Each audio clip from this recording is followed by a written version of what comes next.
I've always wanted to know a little bit more about Dynamite. Unfortunately, I was never able to meet him while he was still in the ring. What kind of guy was he? You know, he was, I think, the guy that changed wrestling to where it is right now. He deserves the most credit of anybody I can think of.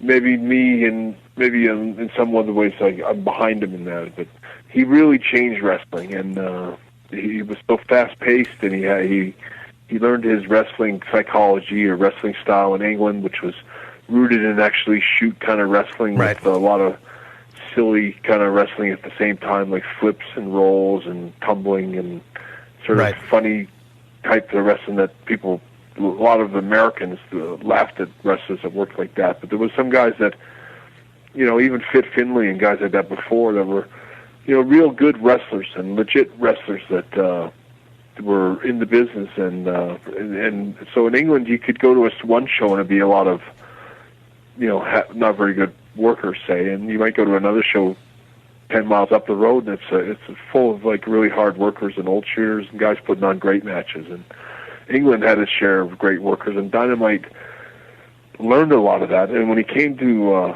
Calgary and you know, Stampede Wrestling, he was always unfortunately a guy that had a bit of a chip on his shoulder. Though he had a small man complex. He was a small guy. How tall was Dynamite straight up? He was about 5'8". Okay. 5'8", which made him not very tall, but not so short. You know, like he was a guy just walking. I mean, I saw him. He was like a pit bull. He was a real pit bull of wrestling. And but was he just a mean-spirited guy? He was, you know, he was a good guy. He was like a mean little pit bull. Right. You know, if you made friends with him and you got to know him, he was the friendliest little pit bull in the world. But if you crossed him, he'd bite your head off. You know, he was afraid of no man. I mean, when I say that, I mean nobody. He was one of those kind of guys that would go nose to nose with the biggest guy in the company over anything, over the smallest thing, and usually just establish that you know who he was. He seemed to always want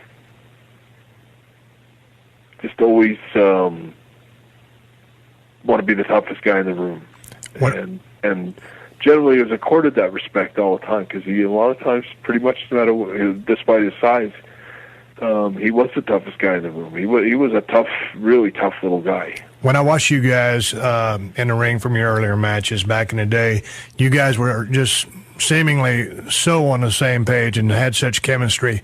Was it like that the first time you locked up? Was it something that was acquired? Because just watching you two work together, there's from you know, and I coming from myself, there's seemingly almost no communication going on in that ring, and you guys are just telling the story and, you know, beating the living dog shit out of each other and having kick-ass matches. Well, you know, the truth about me and Dynamite is that I saw him, I worked with him the very first, I had actually had, I had my first wrestling match, I think, the week before. And then they asked me to go again, and I said I didn't want to go. I said I'm just learning how to wrestle. I was going to Puerto Rico, and but they sent me around on the road trip because they were short one guy, and somebody else was wrestling Dynamite, and they promised me a real easy match with sort of an old veteran guy that was going to, you know, lead me through the moves and kind of make sure I looked okay. And so I had it all planned. I had a whole match set up, and it was really easy, or at least for me, it was hard. But something happened, and the guy wouldn't work with Dynamite, and they switched it. And they told me that I had to wrestle him. I said, I can't wrestle an English guy. I can barely. I know how to take a few bumps and stuff, but I don't know how to wrestle. I just started. I had my first match last week. Yeah. Give me a break. Like, I can't do a bunch of flips and rolls. I'd already seen Dynamite stuff. Right. And they made me wrestle Dynamite. And Dynamite sitting in the dressing room watching me sort of make this big thing. I remember I kept telling him, it's not that I don't want to wrestle you, it's just that I don't know how to wrestle you. But he took offense to all that. And he broke me in Dynamite style. We worked for most of the match, but every now and then he just kicked me in the face as hard as he could, or he just suplexed me over the top rope, like right onto the floor, or like it was just. Dude, was that a shoot? Huh? Was that a shoot? That was a shoot.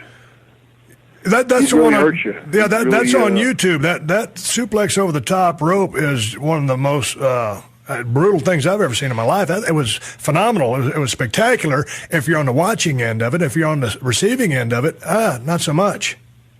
Well, and sad. I say this with all great sadness is that same bump that we did perfectly that day on that show and didn't hurt ourselves is the same one that he did with Dynamite, or he did with Davey years later for a finish in Japan when they finally had to wrestle each other. So it was a big match, and Dynamite let Davey suplex him over the top, and Dynamite hurt his back on the ring apron, and that's the back injury that sort of ruined his life. Was that the back injury? Because I thought it was in a tag match where seemingly he kind of almost tripped coming off the rope. Was that you heard of wrestling Morocco and Orton somewhere in Hamilton? But that was the match that kind of broke the match that really did it when he first. Right. They came back. They carried him back to the dressing room. They put him on ice They put ice on his pack for about an hour or 30 minutes because he had to wait for his last. He wrestled again. He went in and wrestled. That wasn't Tiger Mask, but he wrestled another mask guy and won the title that week, or with that time in Japan. But I mean, I just know that he always had problems with his back. Lower back was always sort of just twinging on him all the time, right till it finally just, it just went. That a few years later. I'd love to talk with that guy a little bit. I've seen some stuff on him. I guess he's in a wheelchair over there. But like you said, I mean, that guy really paved a way for a lot of guys to follow and was stylistically just a trendsetter from the innovation standpoint. The thing about Dynamite that I loved about him, and I think people some people don't, they don't like him or don't have respect for him. But the truth is that like there was always a story about Honky Tonk talking about when Harley Race had some kind of abdominal surgery, or he had some complications. They had to take a bunch of his intestine out, and he was off the road suddenly, and everyone was we just heard about it in the dressing room, and Honky Tonk said some remark in the dressing room about, I guess he doesn't got any guts anymore. And Dynamite got up and walked over and just backhanded him, knocked him off the chair. Wow. And that's what like. Dynamite was the policeman in the dressing room. Right. He didn't let any bullshit or somebody come in with an attitude, or a guy that was a superstar. Like, they had to come in and had to earn their rights in the dressing room with the boys, the guys that were doing the work, and the guys. And he was a really good. That's what there was a lot of guys will tell you that's what.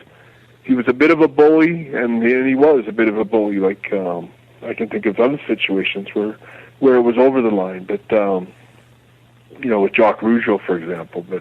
But there was times that Dynamite, being a bully and being a bit of a policeman, would straighten out guys. Like that whole thing that happened years later with Shawn, with Shawn's personality back in the 90s. The truth is, if Dynamite Kid had been in the dressing room, none of that would ever happen. Right. Interesting. He would have policed that and straightened that out before it became an issue. The boys don't do that. The boys have their own locker room, to a certain degree than the talent. You had to always be one of the boys first.